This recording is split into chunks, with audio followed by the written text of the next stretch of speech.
Продолжаем эфир. Это радио Крым Реалии. Сергей Макрушин у микрофона. Я еще раз напомню способы связи с нами. Вы можете принять участие в нашем прямом эфире. Можно это сделать в комментариях под нашими трансляциями в Facebook и на YouTube. Также вы можете дозвониться к нам в студию. Сделать это очень просто. Если вы слышите нас в Крыму, звоните нам по телефону 8 800 10 06 926. Если вы слышите нас на материковой части Украины, звоните нам по телефону 044 490 2905. Итак, ближайшие полчаса мы поговорим вот о чем. Но сначала я напомню, да, мы об этом говорили в выпуске новостей. 17 мая в Украине отмечался как День памяти жертв политических репрессий. 83 года с начала Большого террора. 18 мая, сегодняшний день, это День памяти жертв депортации крымско-татарского народа. Ранним утром 18 мая 1944 года в Крыму началась спецоперация по депортации крымских татар. Всего за 3 суток из Крыма было депортировано, по данным различных источников, от 183 тысяч до 238,5 тысяч человек. На протяжении более 40 лет крымские татары проживали в ссылке, преимущественно на территории среднеазиатских республик Советского Союза. Депортация народа, осуществленная по приказу Сталина, была признана преступной, и после распада Советского Союза в 1991 году официальный Киев, а после аннексии Крыма Россия и Москва взяли на себя ответственность за реабилитацию депортированного народа. Но действующие крымские власти регулярно рапортуют о собственных достижениях в этой области, заявляя, что за время пребывания Крыма, за время российской аннексии Крыма было сделано больше, нежели за 2 десятка лет нахождения полуострова под киевской юрисдикцией. Вот такая ситуация на данный момент. Мы поговорим о том, что в целом происходит сегодня в Крыму. Поговорим о памяти, да, исторической памяти, о том, что происходило в 1944 году, как эти события, трагические события, которые признаны актом геноцида крымско-татарского народа, как они подавались местному населению Крыма, как крымчанам объясняли, почему выселили крымских татар с Крымского полуострова, как возвращались крымские татары, как приходилось им бороться с теми мифами, которые были созданы вокруг крымско-татарского народа. Начнем мы наш разговор с Гульнарой Абдулаевой, крымско-татарским историком. Гульнара, доброе утро. Доброе утро. Несколько слов о том, насколько исследована вообще история депортации крымско-татарского народа, остались ли какие-то белые пятна, как и в судьбах тех людей, которые пострадали от репрессий, так и в списках тех людей, которые принимали участие в этом акте геноцида крымско-татарского народа. Ну, конечно, белые пятна еще остались, потому что до сих пор мы не знаем, кому именно из кремлевской верхушки пришла идея депортировать крымских татар.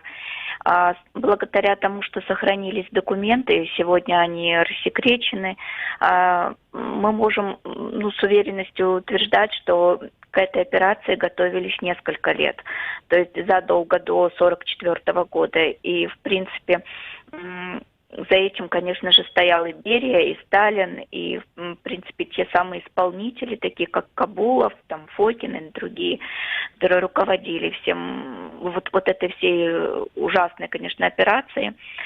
Поэтому, конечно же, белые пятна еще остались, и я думаю, что со временем они будут заполнены. Конечно, недостаточно всех еще свидетельств самих жертв депортации, потому что они более эмоционально раскрывают, как происходило все на самом деле. Но почему крымских татар все-таки выслали с полуострова, остается еще не совсем ясным, потому что есть несколько версий, о которых сегодня говорят. Просто Крым нужно было освободить от крымских татар. Что преследовал Сталин, какую цель он ставил, еще не совсем ясно, но только существует предположение. возможно, какой-то свет на это смогут пролить источники, да, документальные источники, которые сейчас публикуются.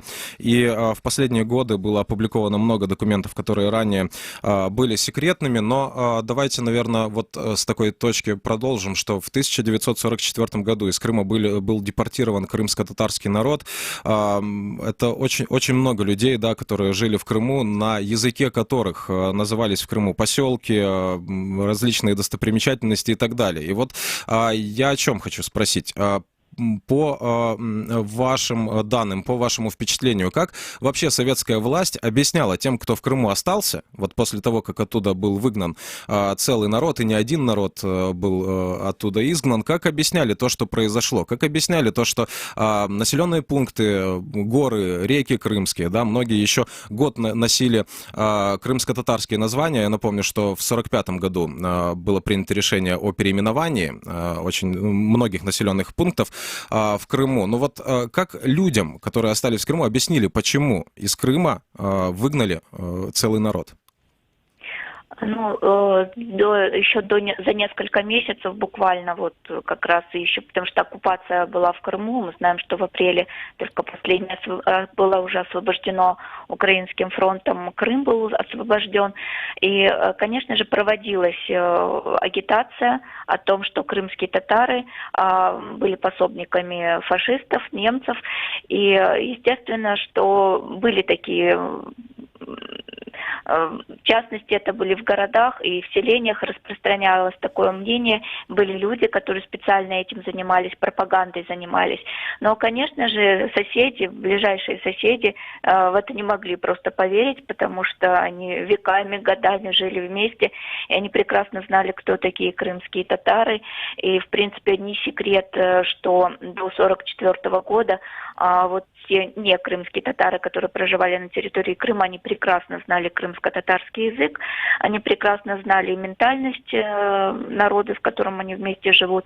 Естественно, в это поверить не могли в большинстве своем, да, но это те, которые оставались в Крыму, те, которых уже после 44-го, начиная там с осени, начинали завозить из российских других провинций в Крым, конечно же, им говорили, что эти дома предатели Родины. Конечно же, те переселенцы, таких как Воронежская, там, Горьковская, других губерний России, СССР, вернее, они так и воспринимали, что это были крымские татары, они были, конечно же, коллаборантами. А вот с этим приходилось, конечно же, впоследствии бороться уже крымским татарам, которые возвращались уже после депортации, и первым, особенно, которые даже в 70-х, 80-х годах, кто первый из крымских татар, несмотря на все запреты и препоны, возвращались в Крым, и они старались покупать дома. Конечно же, в городах запрещалось продавать крымским татарам дома. Естественно, уже на тот момент, уже в кавычках, так местное население, которое в свое время переселилось там из Краснодарского, Ставропольского края, там Воронежской, Курской области, они, конечно, воспринимали негативно крымских татар. Во-первых, потому что у них был страх, что они отнимут их дома крымских татар, в которых они жили. А во-вторых, конечно же, пропаганда все время работала, и говорилось о том, что крымские татары, они негативно относились к Советскому Союзу и тому подобное.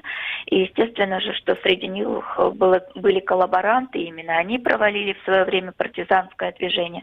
То есть всячески подавали информацию о крымских татарах в негативе. Ну и, как вы сказали, уже после 1945 года массово стали переименовывать топонимику.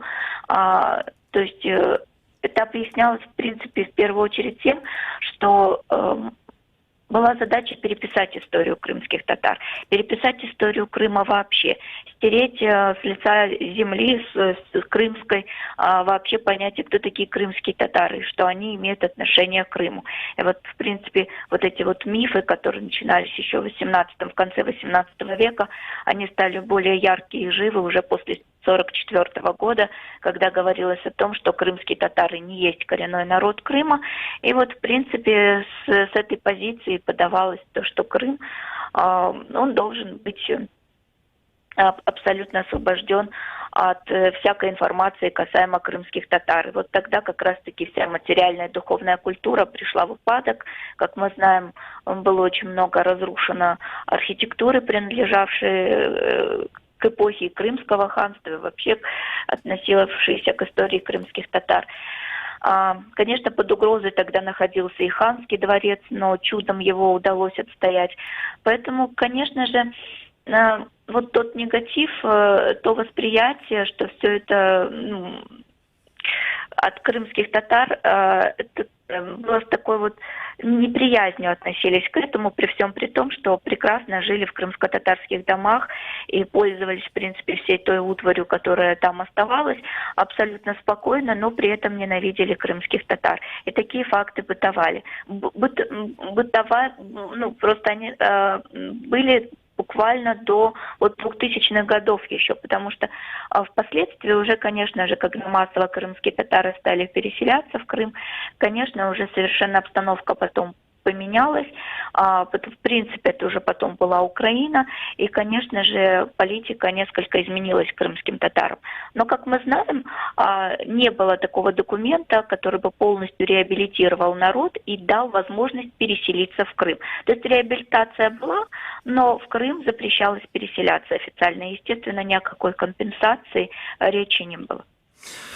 Я уже говорил о том, что публикация документальных источников часто помогает пролить свет на то, что происходило, да, и помогает установить какую-то историческую правду, истину, да. И год назад электронный архив Украинского освободительного движения опубликовал около сотни исторических документов из архивов КГБ. Все они касаются национального движения крымских татар и борьбы народа за возвращение на родину. И каждый документ, вот если читать, он дает больше представления о том, в каких условиях происходила борьба крымских татар за возвращение в Крым.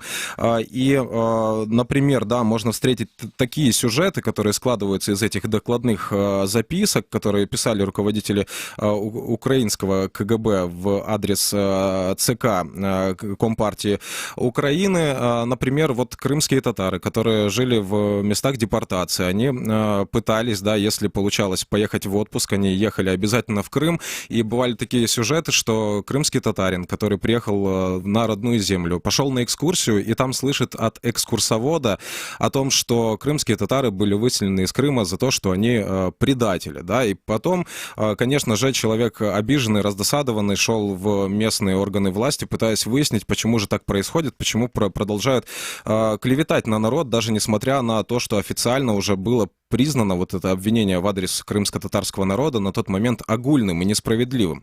Вот по вашим наблюдениям, насколько чисты такие истории и как пытались советские спецслужбы не допустить возвращения крымских татар на территорию Крымского полуострова?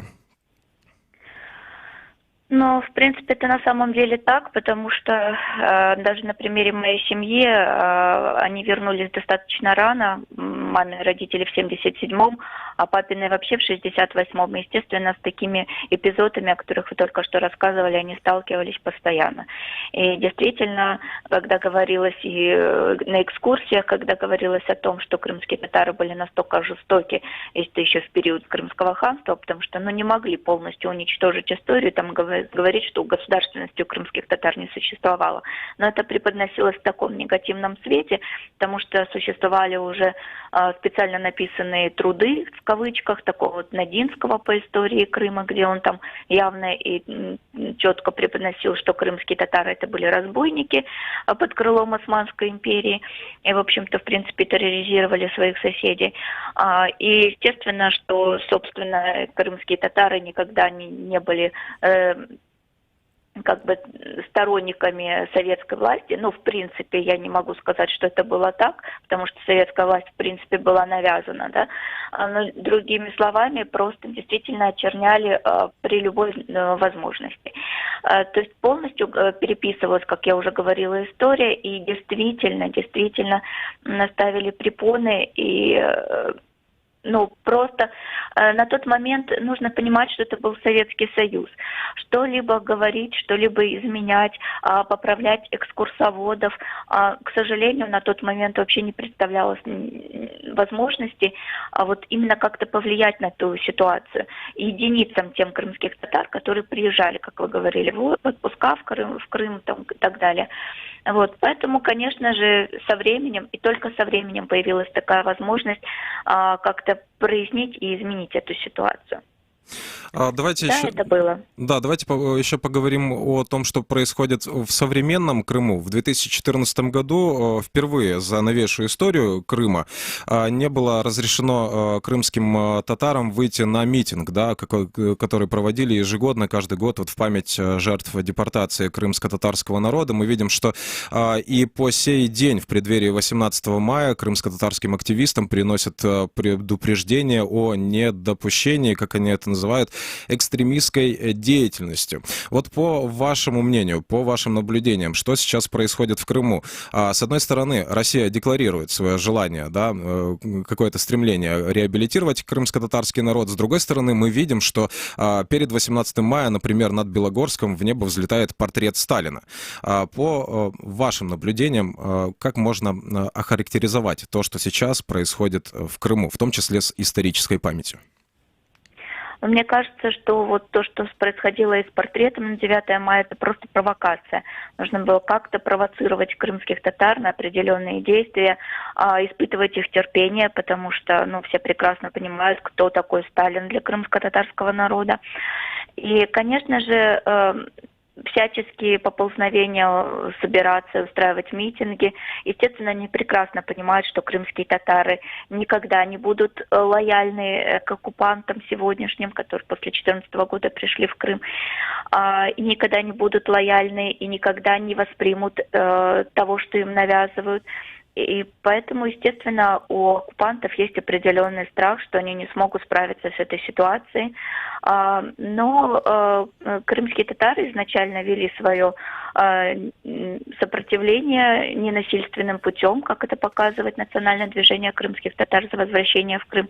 И поэтому, естественно, что тактика своя определенная есть у крымских татар, но тем не менее, конечно же, это очень бьет по людям, которые не могут выйти вот в этот трагический для них день, потому что, несмотря на то, что 76 лет прошло, конечно же, это очень живо, и это самый такой, наверное, шрам, который останется всегда в душе каждого крымского татарина, и несмотря на то, сколько пройдет времени, потому что депортация – это самая страшная страница в истории.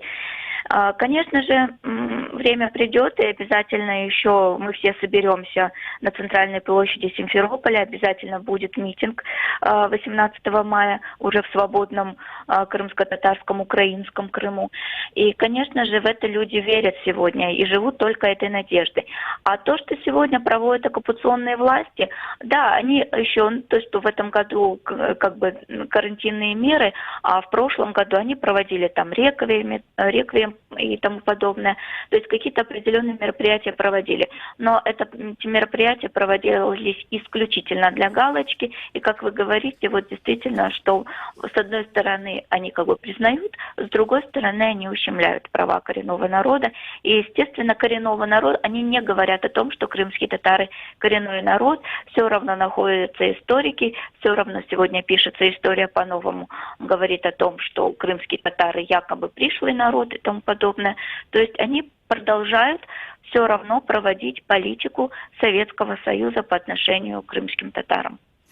Спасибо вам за беседу. Я напомню, что с нами на связи была Гульнара Абдулаева, крымско-татарский историк. Мы продолжаем наш эфир. Я напомню, что к нам можно дозвониться. Если вы слышите нас в Крыму или в соседней России, вы можете дозвониться к нам по телефону 8 800 10 06 926. С материковой части Украины к нам можно дозвониться по телефону 044 490 2905. Я уже говорил, да, о важности документов, которые публикуется в последние годы достаточно активно.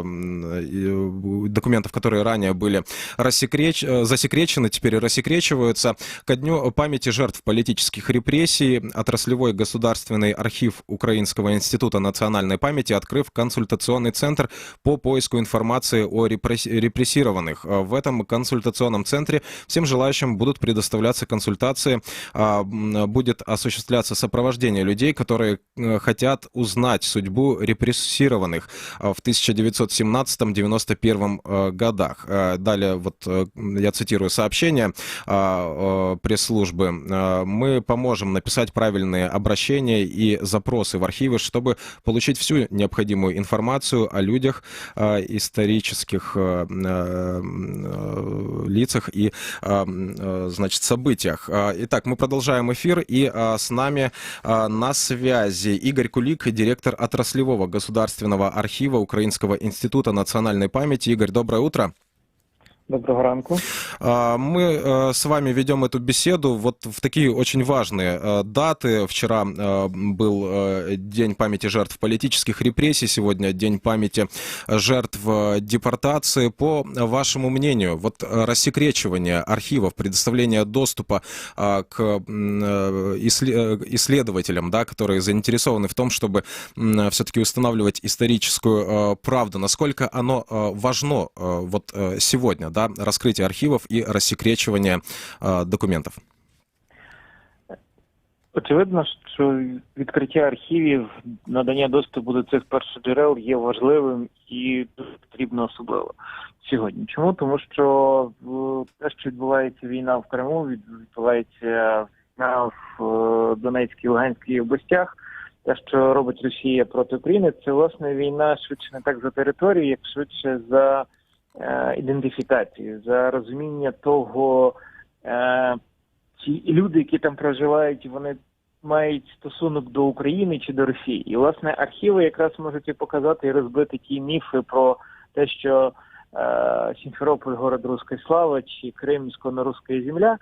Якраз в архівних документах з одного боку можуть бути відповіді на такі глобальні питання, що стосуються цілих областей, цілих територій, а з іншого боку є відповіді на питання, з чого складається та велика макроісторія.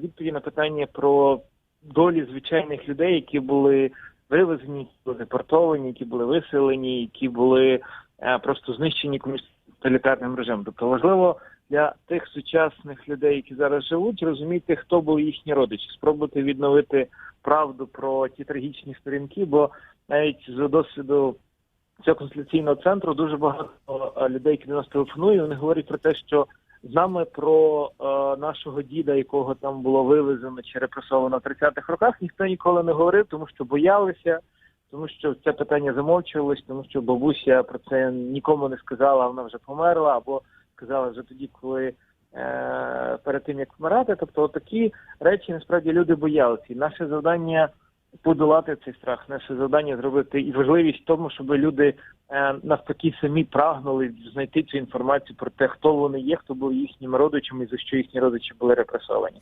Насколько велики архивы тех документов, доступ к которым сейчас открывается, и понятно, что объем информации очень большой, и сколько вот независимых исследователей к вам обращается, велик ли спрос на эти документы? Якщо говорити про обсяг документів репресивних органів, то ми говоримо, що попередньо це близько 4 мільйонів справ. Ми говоримо про різні архіви, які досі силою випадку і факту зберігають справи. Це ми говоримо про відомі архіви СБУ, про менше відомі архіви Служби зовнішньої розвідки, архів Міністерства внутрішніх справ, Міністерства оборони, прокуратури, судів, прикордонників. Це, власне, всі ті справи, які лишилися в спадок від Радянського Союзу і які досі, на відміну від європейських країн, зберігаються не в окремій цивільній установі, а грубо кажучи, в тих архівах силових відомств, що є не зовсім коректно. Що таке 4 мільйони, мало це чи багато? Якщо порівнювати з аналогічними архівами країн Центрально-Східної Європи, кількість документів у них менше. Навіть якщо ми говоримо про Польщу, якщо ми говоримо про Німеччину, в них кількість документів про співмірності приблизно менше. Тому архів національної пам'яті, який буде, власне, створений, це буде найбільший архів не тільки в межах України, а й в Європі, порівняно з іншими архівами. Щодо кількості дослідників, які ви говорите, очевидно, що з кожним роком кількість дослідників, як науковців, академіків, які, власне, ґрунтовно, професійно займаються історичними дослідженнями, так і кількість тих дослідників, які одноразово звертаються в архів з тим, щоб зрозуміти, власне, знайти справи на своїх репресованих родичів, з кожним роком збільшується. І це чітко помітно по зверненню, наприклад, по архіву СБУ, і це можна говорити про якісь такі суттєві збільшення в рази. Тому я розумію, що ця тема є цікава, я розумію, що ця тема є потрібна, і я розумію, що з кожним роком кількість людей буде, очевидно, що звертатися більше, і з кожним роком будемо мати більше і якихось історичних досліджень, якихось збірників документів, якихось, не знаю, тих самих виставок. К нам дозвонился слушатель, насколько я понимаю, да? Давайте послушаем звонок. Доброе утро, говорите. Господин Макрушин. Да, мы вас слушаем. Не можно говорить? Да. Спасибо. Я вас слушаю внимательно, и, признаться, вы немножко меня удивляете. Вот вы представляете справедливость крымских татар. Безусловно, 18 мая случилась действительно трагедия с татарским народом, безусловно. Но вы никогда не вспоминаете почему-то трагедию, собственно, украинского народа.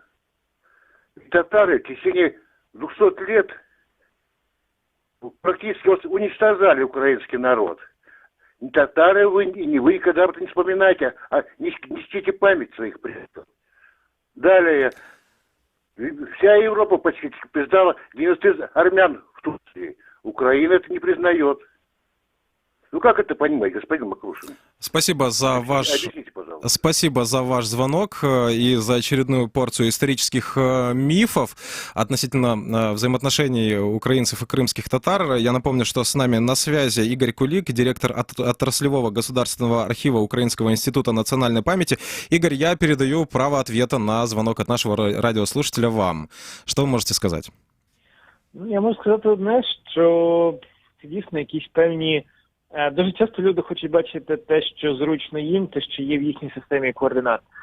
Вчора ми святкували День пам'яті жертв політичних репресій, і в цей день ми вшановуємо пам'ять абсолютно всіх, і українців, і поляків, і тих самих кримських татар, і греків, і болгарів, німців, всіх тих, хто були репресовані комуністичним тоталітарним режимом. А щодо того, що починати заглядати в історію там 200 років тому чи ще більше, насправді, як на мене, історію треба віддати історикам.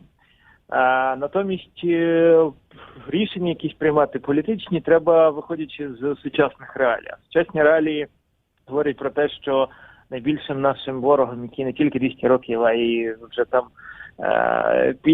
півтисячоліття гнобив, це є Росія. І Росія далі продовжує цю імперську політику, і Росія далі продовжує воювати за українські території, продовжує воювати за нас, і тому, власне, треба не пробувати ділити тих, що було в минулому. Тому що, насправді, будь-яка історія – це боротьба за якісь території. Це, особливо, чим далі в середньовіччі, чим далі в глибину.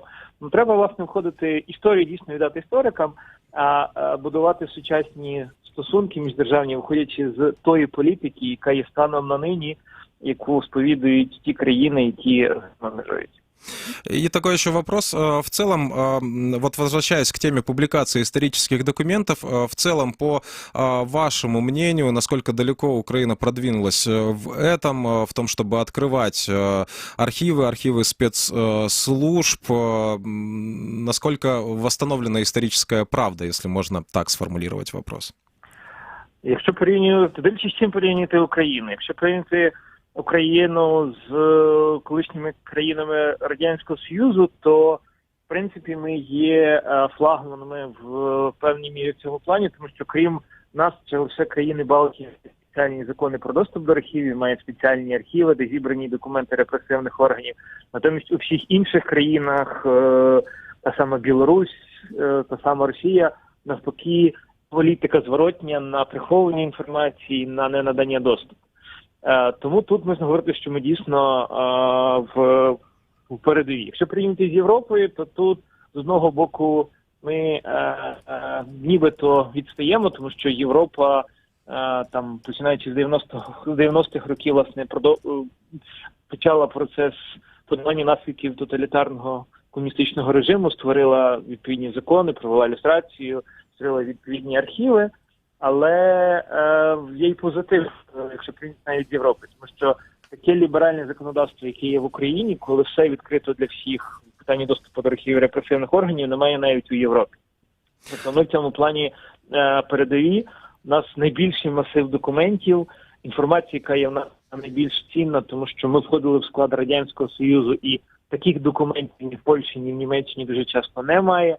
Ну і, власне, важливо те, що абсолютно всі охочі, незалежно від того, кого вони громадянство, віросповідання, абсолютно всі можуть прийти в архіви, отримати ці документи, попрацювати з ними, абсолютно безкоштовно всі документи пофотографувати і далі використовувати, власне, їх в якихось своїх приватних питаннях, якщо ми говоримо про родинну історію, чи в наукових моментах, якщо ми говоримо про науковців.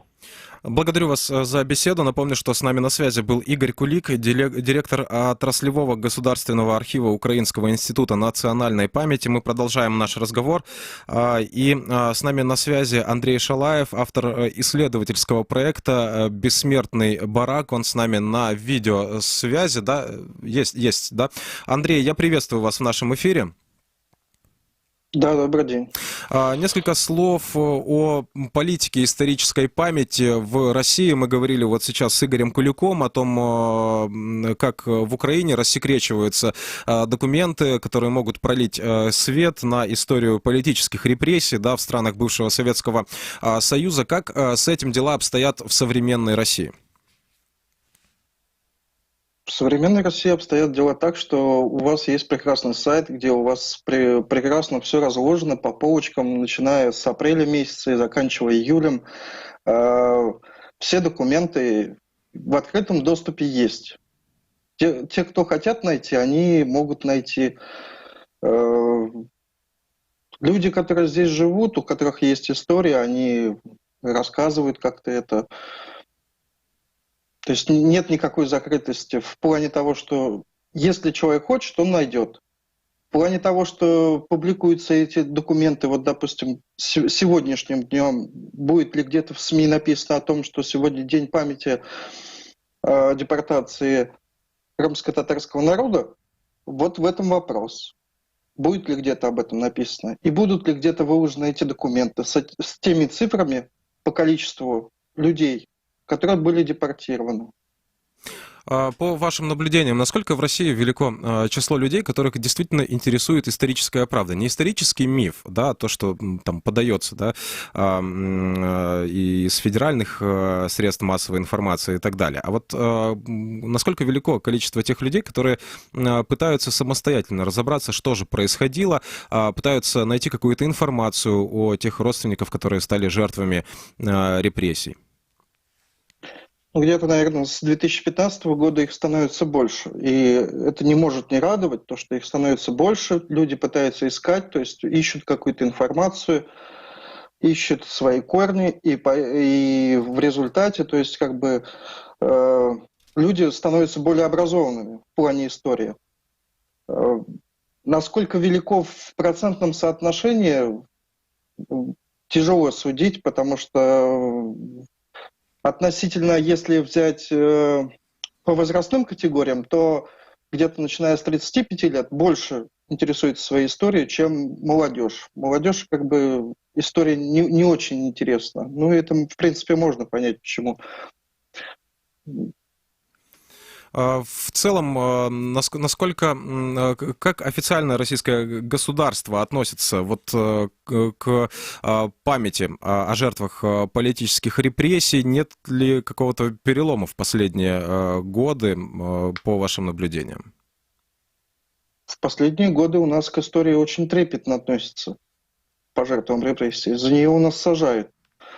И как бы нужно понимать о том, что даже сейчас, вот если взять там ситуацию по тем же захоронениям в Катыни, да, где сидит Юрий Дмитриев, по той памяти, которую там запрещают в Крыму, в день памяти собираться, то есть очень стараются сузить вот ту память, чтобы люди меньше помнили, но понимаете как, человеческая память, ее нельзя куда-то задвинуть так, чтобы вот люди не помнили семейную историю. Если они ее знают, то они всегда будут это помнить. А если люди не знают, то ну а что им тогда помнить? Благодарю вас за беседу. Напомню, что с нами на связи был Андрей Шалаев, автор проекта «Бессмертный барак». Говорили мы об исторической памяти, о том, как в последние годы публикуются исторические документы, которые способны пролить свет на историю политических репрессий, историю актов геноцида, которые были в Советском Союзе. И одним из таких актов стала депортация крымско-татарского народа из Крыма. День памяти жертв депортации крымских татар сегодня, 18 мая. Мы продолжим эфир через несколько секунд. Радио Крым Реалии. Крымчане имеют право знать. Продолжаем эфир, и вот о чем мы поговорим. Со мной на связи Андрей Гевко. Андрей, как меня слышно? Отлично. Еще раз всем доброе утро. Итак, в прошлом году в Киеве крымско-татарские активисты, историки, художники и журналисты создали проект «Тамирлал». Это онлайн-музей депортации крымских татар, цель которого собрать свидетельства депортированных. По словам авторов проекта, новое поколение крымских татар родилось в ссылке в далеком Узбекистане, но вместе со своими родителями они проделали сложный и долгий путь, наполненный ненасильственным сопротивлением, митингами, протестами, тоннами обращений и петиций, голодовками, годами тюрем и лагерей. Следующее поколение крымских татар рождалось на границе между ссылкой и родиной, между Советским Союзом и независимой Украиной. Сейчас уже и у них есть дети. И самый главный вопрос, который мы себе задаем, что эти дети будут знать о депортации, кто им расскажет о ней. Наверное, никто не сделает этого так, как те, кто пережил эту трагедию. Мы хотели бы собрать об этой истории в одном месте, в одном сайте. Давайте послушаем комментарий крымской журналистки Лили Буджуровой о проекте. Они уходят один за другим. Их с каждым днем становится меньше. Они не просто уходят. Они уносят с собой нашу историю, состоящую из их боли, из их страданий, из их страха, о тех страшных днях, которые им пришлось пережить. Надо заставить их говорить об этом, вспоминать об этом, не жалея нас при жизни. Пусть они расскажут, что им пришлось пережить. Пусть они пройдут вместе с нами весь этот страшный путь, разделят с нами свой страх и боль. И тогда им легче будет уходить, а нам легче будет остаться, помня обо всем. С прошлого года на сайте проекта «Тамирлал» появилось около 30 историй о депортации, рассказывает автор идеи, программный директор Крымского дома Алим Алиев. На сайте Тамирлал мы его расширили, сделали больше, чем сайт истории. Да, мы фактически планируем это делать как онлайн-музей депортации. Поэтому мы собираем и факты, и скажем о депортации в искусстве, и также говорим о том, каким образом может каждый из желающих присоединиться к этому проекту. Мы сбор истории начали в прошлом году, да, и их уже на сайте есть около 3 десятков. Эти истории все приходят и приходят, и мы сейчас хотим, конечно же, и увеличивать количество, и снова же публично обращаемся к нашим соотечественникам, чтобы мы не теряли время, потому что время и так потеряно. Село Стиля, в котором родилась Хайрия Аблаева, сожгли немцы. Когда советские войска освободили Крым, от родного села Хайрия Ханым осталось только пепелище. В день депортации 18 мая 1944 года ей нечего было взять с собой. Отца забрали немцы его расстреляли. 4 брата у мамы было, и все 4 брата были в партизанах. Старшего Сет Халиля был комиссар партизанского отряда, его расстреляли немцы. Все остальные были в лесу, партизанили. Когда нас пришли и предупредили о том, что нашу деревню сожгут, и сказали, чтобы все ушли в лес. Но нам некому было строить шалаш. Нам соседи предложили, мы пошли к ним в шалаше жить. Пришли в шалаше жить, и вон там мы и 2 дня были, нас там немцы забрали, и мы пешком до Бахчисарая добирались своим ходом. Оттуда нас поместили в конюшню. В конюшне нас ушли на квартиру. И через 6 месяцев, в конце апреля, советские войска заняли Бахчисарай. Мы вернулись к себе в деревню. Там пришли, а там вся деревня, все дома сгорели. У нас единственный остался сарай, половина сожгли, а половина осталась. Только была верхушка, а остальные края были все открытые. Мы там разместились, и сколько дней мы пожили, не знаю. И ночью вдруг, и двери не было, чтобы постучали. Зашли и говорят: вставайте. Я очень хорошо помню. 15 минут вас, всех крымских татар, высылаем из Крыма. У нас ни лампы, ни коптил, ничего нету. Мы встали в темноте, начали рыться, а нам нечего и собирать, потому что мы же оттуда по сараю пешком вернулись. У нас в руках абсолютно ничего нету. Встали, оделись и пошли. Пошли, собрались в центре деревни, все плачут, не знают, что делать. Когда уезжали, то мне дядя повернулся и сказал: «Саулух нянхал стиля, бирдаме сенек бир вахат келип корвемень». Так мы уехали, нас поместили в вагоны, и мы ехали 18 дней, по-моему. Вот воспоминания Фахри Караева, они у него о самой депортации весьма размыты, но он хорошо помнит, с какими сложными испытаниями ему пришлось столкнуться в первые годы ссылки. Он потерял самых близких людей, пережил голод, но остался верен своим мечтам. Мать в тот же год умерла. А папа где был? А папа был в Трудзармии. Какие отношения были местных властей и населения? Ущемляли, не прописывали. Опять сказали: езжайте, откуда приехали. Жизнь в Узбекистане, ваше юношеское время, вы помните? Юношески помню. Помню, как мать умерла.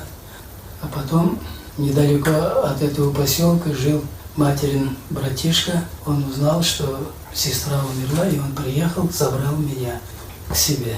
Я воспитывался у него 2 года. А потом он уже как совершеннолетний стал, его пригласили на работу нефтяником. А мы вдвоем с братом, с его братом, он на 3 года старше меня был, и он говорит: давайте я вас в детский дом отведу. А там недалеко от Мархамати, в другом колхозе, жил моя бабушка, отца сестра. Дядя спросил: тебя куда? В детдом или к бабушке? Я говорю: меня к бабушке отвезите. А своего брата он отвез в детдом. И слышим, через неделю уже приехал он, говорит: Февзик умер в детдоме. И вот так я до 46-го года с бабушкой воспитывался.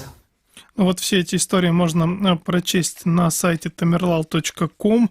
Более того, все еще есть возможность присоединиться к проекту, прислать видео со своими родственниками о воспоминаниях. И для того, чтобы история семьи стала частью музея, нужно запомнить несколько правил, которые помогут снять качественное видео в домашних условиях даже на телефон. И если вам интересно, то и на сайте, и на страницах Крым Реалии вы можете найти подробную инструкцию от Айши Умеровой, которая рассказывает, как правильно снять видео, как сделать так, чтобы истории ваших родственников попали в этот проект, который посвящен жертвам памяти депортации крымско-татарского народа. Также на сайте Крым Реалии вы можете найти свежую актуальную информацию из Крыма, в частности о том, что сегодня будет происходить на Крымском полуострове в День памяти жертв депортации крымско-татарского народа. Что будет происходить в Крыму и что будет происходить на материковой части Украины и во всем мире, где также помнят жертв депортации крымских татар из Крыма, жертв депортации других национальностей из Крымского полуострова. Оставайтесь с радио Крым Реалии.